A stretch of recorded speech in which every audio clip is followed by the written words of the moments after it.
We will be making rice pudding on the stove today. I am pouring a liter of water into a pot. When the water heats up, let's add 1 cup of rinsed rice to it. Let's stir it from time to time until the rice softens. When the rice softens, I am adding a liter of milk to the pot.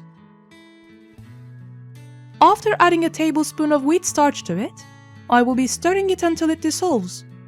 Then I am adding sugar to it. When that dissolves too, let's leave it to simmer for a few more minutes. Now it's time to take it off the heat. Our delicious milk pudding is ready now.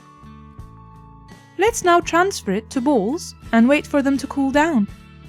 When they do, I will put them in the fridge and serve it when cold. If you would like, you can sprinkle cinnamon on the milk pudding. It tastes great with cinnamon. Please do not forget to like and share our video. Enjoy!